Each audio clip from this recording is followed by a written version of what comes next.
Estamos exactamente en la Bahía de las Ánimas. En esta bahía eran recibidos todos los africanos esclavizados que venían de la costa occidental de África para ejercer aquí labores de construcción, de minería y también de esclavitud o servidumbre, aquí en la joya del Caribe, Cartagena de Indias. Acompáñame a estudiar la historia negra, la historia nuestra, caballero, en las calles de esta Cartagena la heroica. Justo aquí, en este lugar que hoy conocemos como la Plaza de los Coches o el Portal de los Dulces, antes era conocido como la Plaza del Esclavo. Aquí era donde se daban las negociaciones para poder establecer a quién pertenecían esos africanos esclavizados que llegaban a esta tierra para ejercer las labores que ya te dije. Como dato curioso te voy a dar que en este lugar, aquí, justo aquí donde estamos, se erigió la primera iglesia en la historia de Cartagena de Indias y que este señor Pedro de Heredia, quien fundó esta ciudad en 1533, no fue el primero en llegar aquí. Si tú quieres conocer la historia de los afrocolombianos en Cartagena, justo aquí en la Torre del Reloj, tenemos un lugar de memoria afro. Y si quieres reconocer cuáles son esos lugares importantes que nuestros hermanos traídos del África transitaron y tuvieron muchos acontecimientos que marcaron la cultura afrocolombiana desde el Caribe, mira, en esta plaquita puedes recorrer lugar a lugar, anotar los nombres, investigar y saber cuál es esa historia.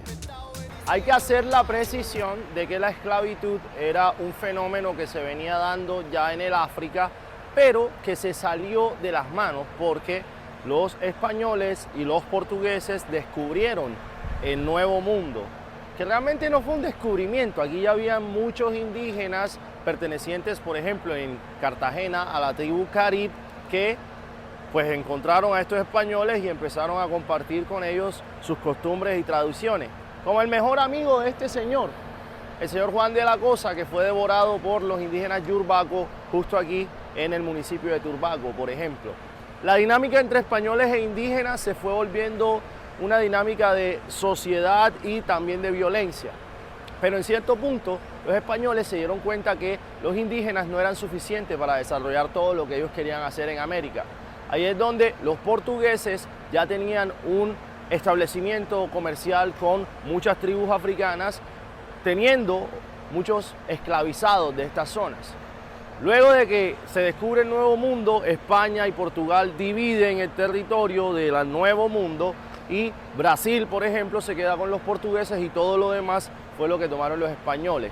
Para poder conquistar y desarrollar todo esto, en los archivos de las Indias se cuenta que había 5 esclavizados por cada español o portugués. Por eso es que hoy Colombia es el segundo territorio con más afrodescendientes en Latinoamérica y Brasil es el primero. Todas las casas, monumentos, plazas o cualquier necesidad que tuvieran los españoles acá fueron construidos principalmente por estos africanos esclavizados. También el monumento más importante que tenemos en Cartagena, que es el cordón amurallado, e incluso muchas veces estos negros esclavizados fueron liberados para ser parte del ejército, como en el 1741, cuando los ingleses nos atacaron y la regencia que teníamos en Cartagena no era suficiente para contrarrestar ese gran ataque de los ingleses. Casas como esta, la del Marqués del Premio Real, fueron construidas por africanos esclavizados. Desde la llegada del africano Bencos Biojó de Guinea-Bissau se estableció un proceso que se llama cimarronaje, que no es más y nada menos que el escape de los africanos esclavizados. Para contarte una historia de esas historias que hacen parte de todo lo que sucedió en ese tiempo, justo aquí había un portal donde un señor llamado Sancho Gimeno cortó varias cabezas de africanos esclavizados para demostrar lo que sucedería con aquellos que se escaparan y se dieran paso hacia la libertad por fuera de Cartagena de Indias. Por eso es que se dice que en las noches por aquí se ven muchas personas vestidas de blanco, de tez negra, que no tienen cabeza. Pero no todo es malo en la historia de la relación con los españoles con los esclavizados. Podemos ver la luz con historias como la de San Pedro Claver, el esclavo de los esclavos, quien se ubicaba en lo alto de la iglesia de San Ignacio de Loyola para ver cómo llegaban los barcos negreros y así poder intervenir a la mayor cantidad de esclavizados que venían del África.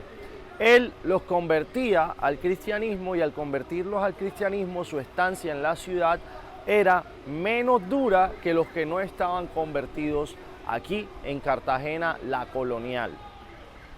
Es ahí, en este contexto histórico que hemos venido repasando, donde personas como San Pedro Claver aparecen y hacen parte de ese proceso de resignificación de lo que la esclavitud era. San Pedro se levantaba todos los días y desde la iglesia de San Ignacio de Loyola, en lo más alto de este lugar, se ubicaba para ver cómo llegaban esos barcos negreros y convertir a la mayor cantidad de esclavizados al cristianismo. Y así, convirtiéndolos a ellos, los salvaba de este gran triste escenario que era el escenario de la esclavitud. San Pedro fue canonizado en el año 1888, específicamente el 15 de enero. Desde ese momento, la ciudad de Cartagena luego adoptó el nombre de la iglesia de San Pedro Claver, donde aún residen sus restos.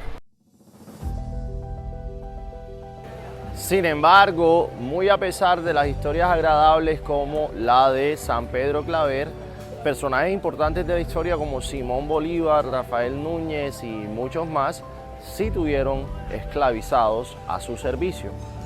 La brecha entre las personas esclavizadas y los descendientes esclavizados y el resto de personas se hizo mucho más grande cuando la abolición de la esclavitud se dio hasta después de 30 años de la Declaración de Independencia de Colombia.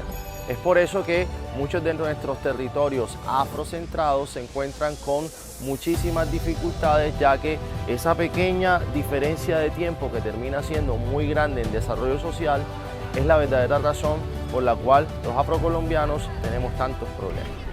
Muy a pesar de la brecha de raza, de género, económica, política, social que se generó entre la independencia de Colombia y la abolición de la esclavitud, muchos personajes de la Afrocolombia lograron ser importantes para el país, como el man que vivió en esta casa que tengo acá atrás, que fue Juan José Nieto, presidente negro de esta república, la República de Colombia. ¿Cómo llegó Juan José Nieto a ser presidente? ¿Por qué carajo Sancho Gimeno cortó las 17 cabezas y dónde específicamente las puso? Y más, para saberlo, quédate pegadito a este canal.